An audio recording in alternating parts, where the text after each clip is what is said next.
আসসালামু আলাইকুম। ক্লাস 8 এর ইতিহাসের ক্লাসে আজ তোমাদের বক্সারের যুদ্ধের কারণ ও গুরুত্ব এবং পলাশী যুদ্ধ এবং বক্সারের যুদ্ধের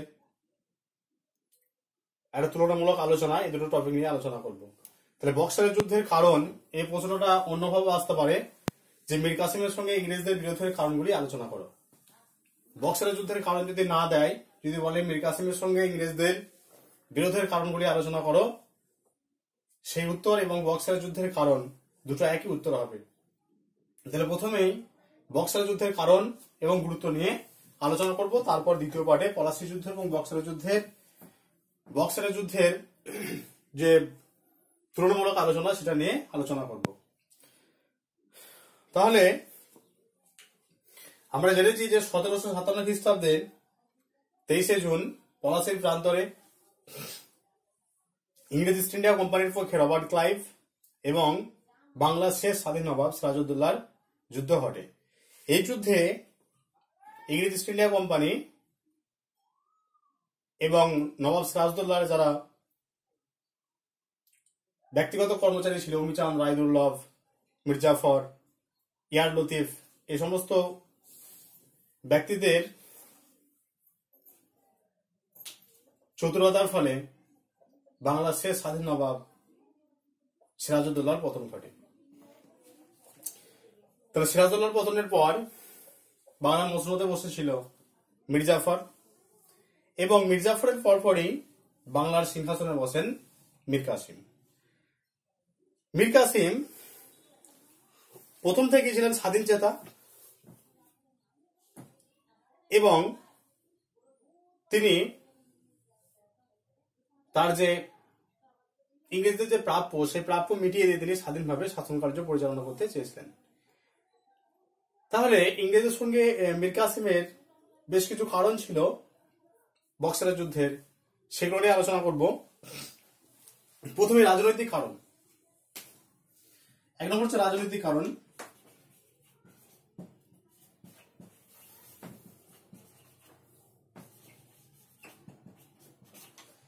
রাজনৈতিক কারণ, মীর কাসিম ইংরেজদের প্রভাব মুক্ত হয়ে স্বাধীনভাবে রাজ্য পরিচালনা করার জন্য বাংলার রাজধানী মুর্শিদাবাদ থেকে মুঙ্গেরে স্থানান্তরিত করেন। মীর কাসিমের কাজে যাতে বাধা সৃষ্টি না হয় তার জন্য তিনি প্রথমে কি করেছিলেন? তার জন্য তিনি প্রথমেই রাজধানী মুর্শিদাবাদ থেকে মুঙ্গেরে স্থানান্তরিত করেছিলেন। 2 নম্বর হচ্ছে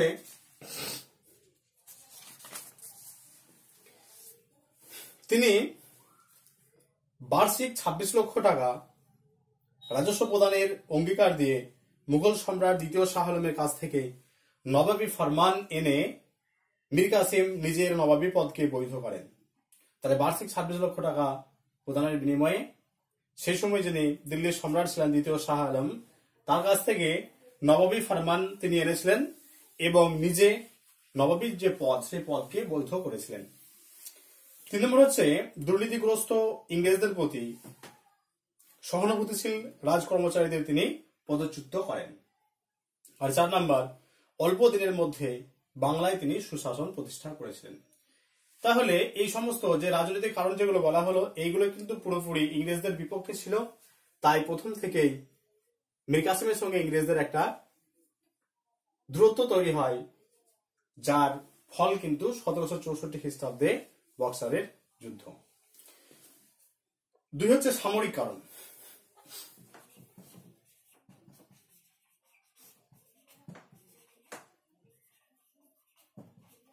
দু নম্বর হচ্ছে সামরিক কারণ। মীর কাসিম একটি শক্তিশালী সামরিক বাহিনী গঠন করেছিলেন। তিনি বেশ কিছু প্রশিক্ষণ প্রাপ্ত সৈন্যবাহিনীকে তিনি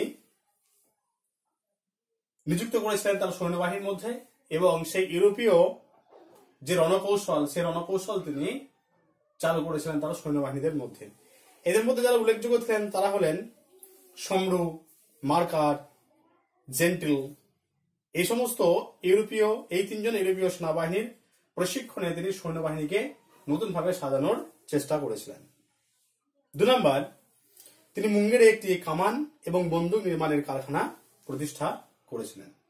তাহলে সামরিক কারণ দুটো, একটা হচ্ছে তিনি ইউরোপীয় ধাঁচে তার সৈন্যবাহিনীকে সাজানোর চেষ্টা করেছিলেন, আর 2 নম্বর হচ্ছে তিনি বন্দুক এবং কামান তৈরির একটা কারখানা স্থাপন করেছিলেন, কারখানা প্রতিষ্ঠা করেছিলেন মুঙ্গেরে। 3 নম্বর হচ্ছে অর্থনৈতিক কারণ।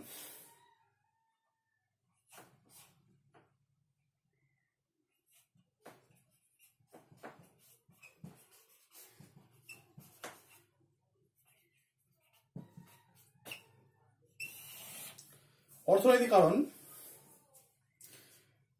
কারণ হচ্ছে 1 নম্বর, যে রাজস্ব সংগ্রহের জন্য তিনি কঠোর বন্দোবস্ত ব্যবস্থা গ্রহণ করেছিলেন।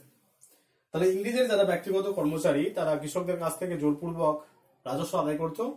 এই ব্যাপারে মীর কাসিম প্রথম থেকেই কঠোর এবং দৃঢ় মনোভাব তিনি গ্রহণ করেছিলেন। 2 নম্বর হচ্ছে যে রাজস্ব বিভাগের যারা দুর্নীতিগ্রস্ত যারা কর্মচারী ছিলেন তাদেরকে তিনি পদচ্যুত করেছিলেন এবং তাদের যে সম্পত্তি সেই সম্পত্তিগুলো তিনি বাজেয়াপ্ত করেছিলেন। তাহলে রাজস্ব বিভাগের যারা দুর্নীতিগ্রস্ত কর্মচারী প্রথমেই তাদেরকে পদচ্যুত করেন এবং পদচ্যুত করার সঙ্গে সঙ্গে তাদের যে সম্পত্তি সেই সম্পত্তিগুলো তিনি বাজেয়াপ্ত করেন। 3 নম্বর হচ্ছে যে সমস্ত বিদ্রোহী জমিদার, সেই বিদ্রোহী জমিদারদের তিনি দমন করেছিলেন। আর 4 নম্বর, নবাবী দরবারে তিনি ব্যয় হ্রাস করেন। এই সমস্ত কার্যকলাপের জন্য ইংরেজদের পক্ষে মীর কাসিমের এই সমস্ত কার্যকলাপ ইংরেজদের পক্ষে মেনে নেওয়া সম্ভব ছিল না। এবার হলো প্রত্যক্ষ কারণ। 4 নম্বর হচ্ছে প্রত্যক্ষ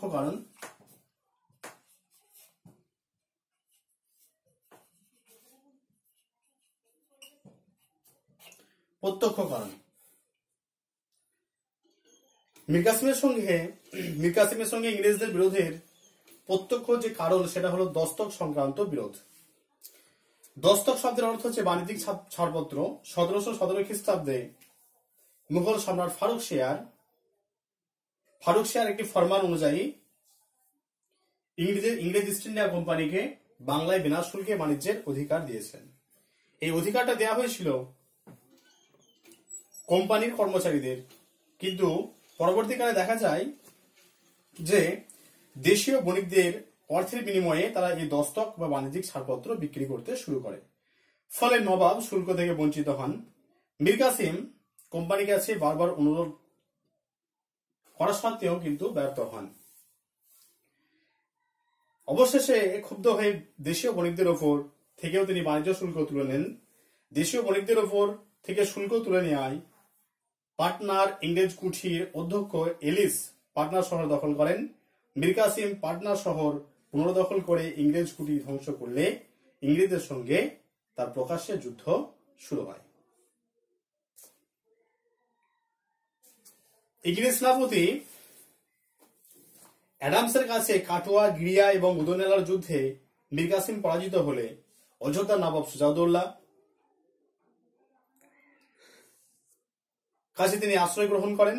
সেখানে মীর কাসিম অযোধ্যা নবাব সুজাউদ্দৌলা ও দিল্লির সম্রাট দ্বিতীয় শাহ আলমের সঙ্গে মিলিত হয়ে একটি মৈত্রী জোট গঠন করেন এবং এই মৈত্রী জোট 1764 খ্রিস্টাব্দের 22 অক্টোবর ইংরেজদের সঙ্গে যুদ্ধে অবতীর্ণ হন এবং এই মৈত্রী জোট বাংলার নবাব মীর কাসিম, অযোধ্যা নবাব সুজাউদ্দৌলা এবং দিল্লির সম্রাট দ্বিতীয় শাহ আলম এই যে সম্মিলিত জোট ইংরেজ ইস্ট ইন্ডিয়া কোম্পানির কাছে পরাজিত হয়। ইংরেজ ইস্ট ইন্ডিয়া কোম্পানি অর্থাৎ অ্যাডামসের নেতৃত্বে যে বাহিনী, সেই বাহিনীর কাছে এরা কিন্তু পরাজিত হয়। তাহলে এই রাজনৈতিক কারণ, সামরিক কারণ, অর্থনৈতিক কারণ এবং প্রত্যক্ষ কারণ, এগুলো বক্সারের যুদ্ধের কারণ। অন্যভাবে যদি বলে যে মীর কাসিমের সঙ্গে ইংরেজদের বিরোধের কারণগুলি কি ছিল, সেই ক্ষেত্রেও কিন্তু এই পয়েন্টস গুলো নিয়ে আলোচনা করতে হবে। এরপর আমরা দেখব যে এই বক্সারের যুদ্ধের গুরুত্ব কি ছিল। এরপর এই যে বক্সারের যুদ্ধ 1764 খ্রিস্টাব্দের 22 অক্টোবর সংগঠিত হলো, এই বক্সারের যুদ্ধের গুরুত্ব যদি আমরা বিশ্লেষণ করি তাহলে আমরা দেখব যে গুরুত্বের যে পয়েন্টসগুলো উঠে আসবে বিশ্লেষণ করলে, তার মধ্যে প্রথমেই হচ্ছে যে ইংরেজদের মর্যাদা বৃদ্ধি।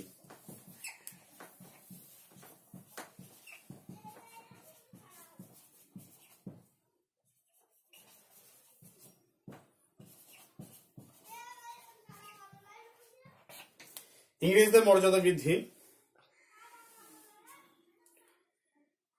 1757 খ্রিস্টাব্দের যে পলাশির যুদ্ধ হয়েছিল, সেই পলাশির যুদ্ধে ইংরেজরা শুধুমাত্র বাংলা নবাবকে পরাজিত করেছিলেন। কিন্তু 1764 খ্রিস্টাব্দের 22 অক্টোবর বক্সারের যুদ্ধে বাংলা নবাব মীর কাসিম, অযোধ্যা নবাব সুজাউদ্দৌলা এবং দিল্লির সম্রাট দ্বিতীয় শাহ আলমের সম্মিলিত যে বাহিনী, সম্মিলিত জোট, সেই জোটকে পরাজিত করেছিলেন। এবং ইংরেজরা ভেবে নিয়েছিলেন যে তাদের যে ক্ষমতা সেই সময়, সেই ক্ষমতাকে প্রতিহত করার মতো কোনো শক্তি ভারতবর্ষে নেই, অর্থাৎ এর ফলে তাদের ক্ষমতা অনেক গুণ বেড়ে গিয়েছিল। 2 নম্বর হচ্ছে উত্তর ভারতে আধিপত্য বিস্তার।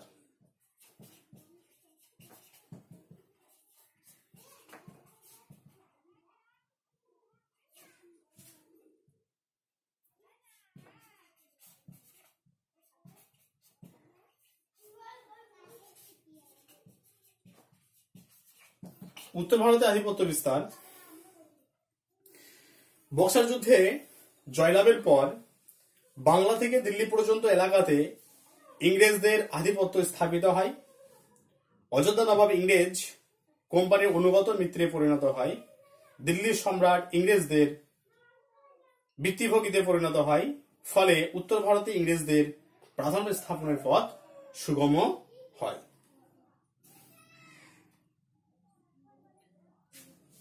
3 নম্বর পয়েন্ট, ইংরেজদের সামরিক শ্রেষ্ঠত্ব।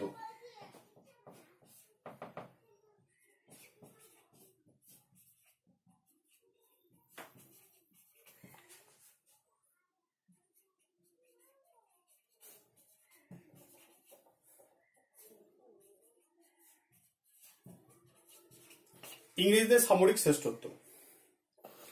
বক্সারের যুদ্ধে, পলাশির যুদ্ধে ইংরেজরা কূটনীতি এবং বিশ্বাসঘাতকতার মাধ্যমে জয়লাভ করেছিল।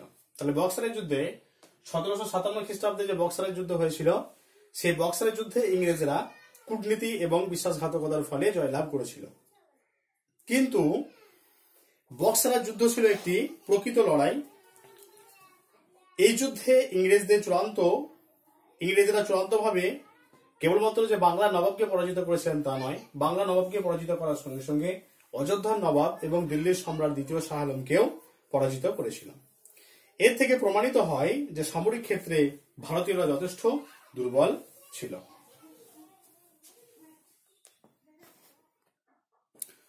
এরপর 4 নম্বর হচ্ছে বাংলায় আধিপত্য। বাংলায় আধিপত্য প্রতিষ্ঠা। বক্সার যুদ্ধের পর ইংরেজরা বাংলায় তাদের আধিপত্য সুনিশ্চিত করে। মির্জাফরকে পুনরায় বাংলার মসনদে বসিয়ে তারা নবাবের যে সৈন্য সংখ্যা, সেই সৈন্য সংখ্যা সীমাবদ্ধ করে এবং নানা রকম বাণিজ্যিক সুযোগ সুবিধা লাভ করে। আর আরেকটা জিনিস, যে পলাশির যুদ্ধে ইংরেজরা তাদের যে সাম্রাজ্য প্রতিষ্ঠা, সেই সাম্রাজ্য প্রতিষ্ঠার ভিতটা তৈরি করেছিল, কিন্তু বক্সারের যুদ্ধে জয়লাভের পর সেই ভিতটা তার আরো মজবুত হয়। অর্থাৎ সাম্রাজ্যবাদী যে মানসিকতা, সেই সাম্রাজ্যবাদী মানসিকতা পরিস্ফুটিত হয় এই বক্সারের যুদ্ধে জয়লাভের পর। 5 নম্বর পয়েন্ট, বাংলার অর্থনৈতিক আধিপত্য।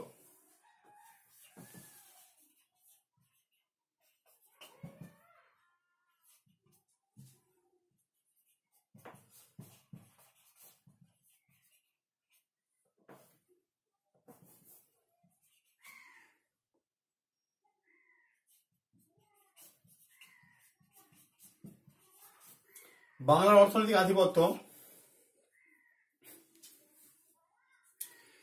বক্সার যুদ্ধের পর ইংরেজরা বাংলার অর্থনীতির ওপর প্রভাব বিস্তার করে। দেশীয় বণিক ও কারিগর শ্রেণীর ওপর অত্যাচার এবং নির্লজ্জ শোষণ এবং লুণ্ঠন শুরু হয় এই বক্সারের যুদ্ধের পর। লাস্ট পয়েন্ট যেটা হচ্ছে, সেটা হচ্ছে দেওয়ানি লাভ।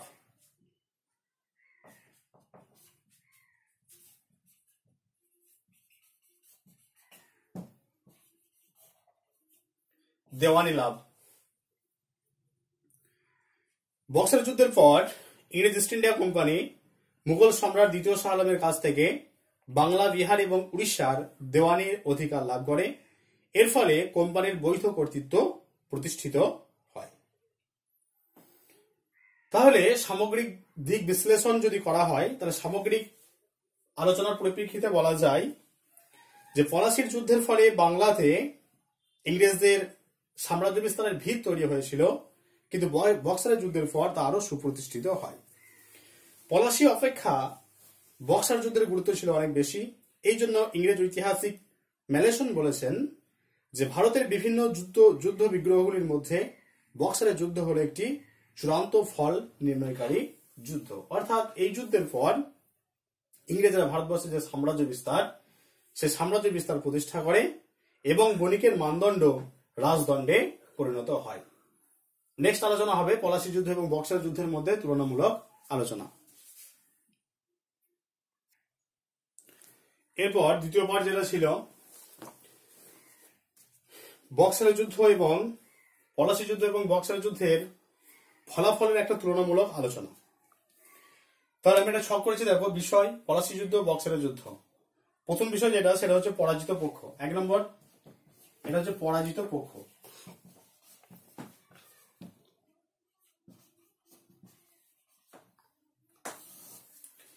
(1757 খ্রিস্টাব্দে যে পলাশি যুদ্ধ হয়েছিল, সেই পলাশি যুদ্ধে ইংরেজদের কাছে পরাজিত হয়েছিল বাংলার শেষ স্বাধীন নবাব সিরাজউদ্দৌলা।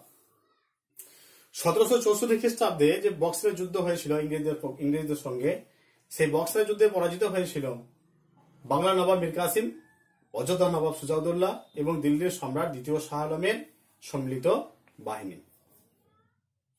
তাহলে এই দিক থেকে যদি আমরা বিশ্লেষণ করি, তাহলে পলাশি যুদ্ধ অপেক্ষা বক্সারের যুদ্ধ ছিল গুরুত্বপূর্ণ, কেননা পলাশি যুদ্ধে একজন মাত্র পরাজিত হয়েছিলেন, বাংলার নবাব। অন্যদিকে বক্সারের যুদ্ধে একটা সম্মিলিত বাহিনী পরাজিত হয়েছিলেন।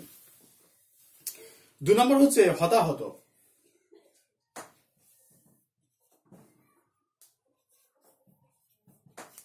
হতাহত পলাশি যুদ্ধ একটি খণ্ডযুদ্ধ ছিল, কারণ এই যুদ্ধে মাত্র 23 জন নিহত হয়েছিলেন আর আহত হয়েছিলেন 49 জন। অন্যদিকে বক্সারের যুদ্ধ ছিল একটি প্রকৃত যুদ্ধ। এই যুদ্ধে হতাহতের সংখ্যা ছিল অনেক বেশি। এই যুদ্ধে কয়েক হাজার মানুষ নিহত হয়েছিলেন। তাহলে হতাহতের দিক দিয়ে যদি আমরা বিশ্লেষণ করি, তাহলে বক্সারের যুদ্ধকে একটা প্রকৃত যুদ্ধ বলা যায়। 3 নম্বর হচ্ছে অর্থনৈতিক কারণ, অর্থনৈতিক গুরুত্ব।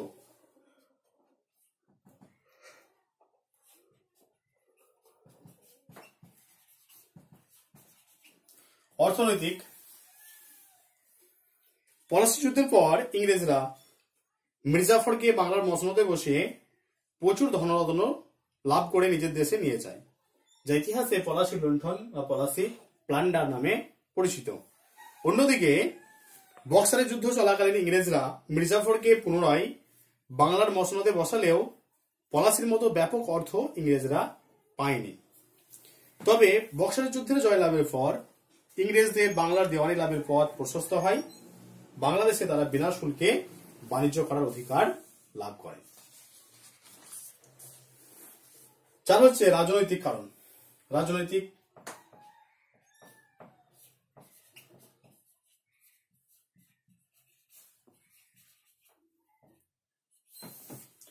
রাজনৈতিক পলাশি যুদ্ধের পর ইংরেজরা কেবলমাত্র বাংলাদেশের ওপর কর্তৃত্ব প্রতিষ্ঠা করে বা আধিপত্য কায়েম করে। পলাশি যুদ্ধর জয়লাভের পর ইংরেজরা ভারতে সাম্রাজ্য বিস্তারের পথ প্রশস্ত হয়। দক্ষিণ ভারতে ইংরেজরা ফরাসিদের পরাজিত করে। বাংলার নবাব পলাশি যুদ্ধের পর অভ্যন্তরীণ ও বৈদেশিক নীতি পরিচালনার ক্ষেত্রে ইংরেজদের উপর নির্ভরশীল হয়ে পড়ে। ইংরেজরা সিংহাসনের পশ্চাৎ শক্তিতে পরিণত হয়। অন্যদিকে বক্সারের যুদ্ধের জয়লাভের ফলে ইংরেজদের উত্তর ভারতে রাজনৈতিক মর্যাদা বৃদ্ধি পায়। মুঘল সম্রাটের দ্বারা ইংরেজদের রাজনৈতিক আধিপত্য স্বীকৃত হয়। বাদশাহ দ্বিতীয় শাহ আলম ক্ষমতাহীন হয়ে পড়ে এবং ইংরেজদের বৃত্তিভোগীতে পরিণত হয়। বাংলায় প্রত্যক্ষ এবং অযোধ্যায় পরোক্ষভাবে ইংরেজদের আধিপত্য স্থাপিত হয়। এর ফলে সমস্ত গাঙ্গীয় উপত্যকাতে ইংরেজরা আধিপত্য স্থাপন করে। তাই পলাশীর যুদ্ধে ইংরেজদের যে সাম্রাজ্য বিস্তারের পথ প্রশস্ত হয়েছিল তা বক্সারের যুদ্ধের পর আরো প্রসারিত হয়। সামরিক শ্রেষ্ঠত্ব।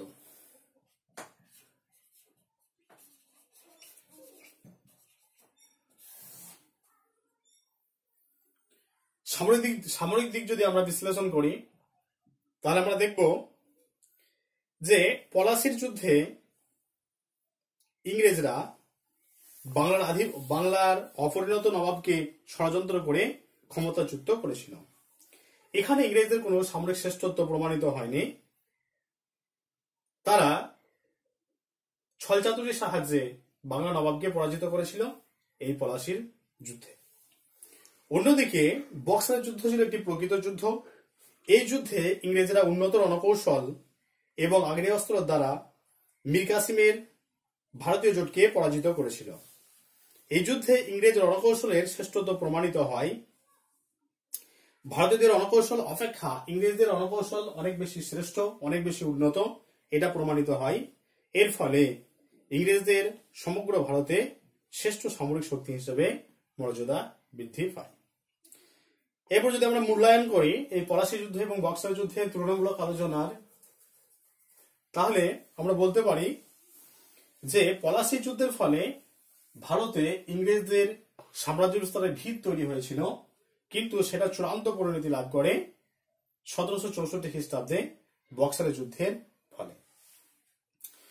পলাশী যুদ্ধে জয়লাভের পর ইংরেজরা প্রাপ্ত অর্থ দিয়ে বিশাল সামরিক বাহিনী গঠন করে।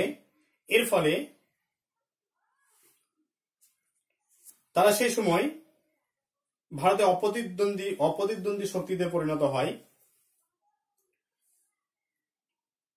আর বক্সারের যুদ্ধের ফলে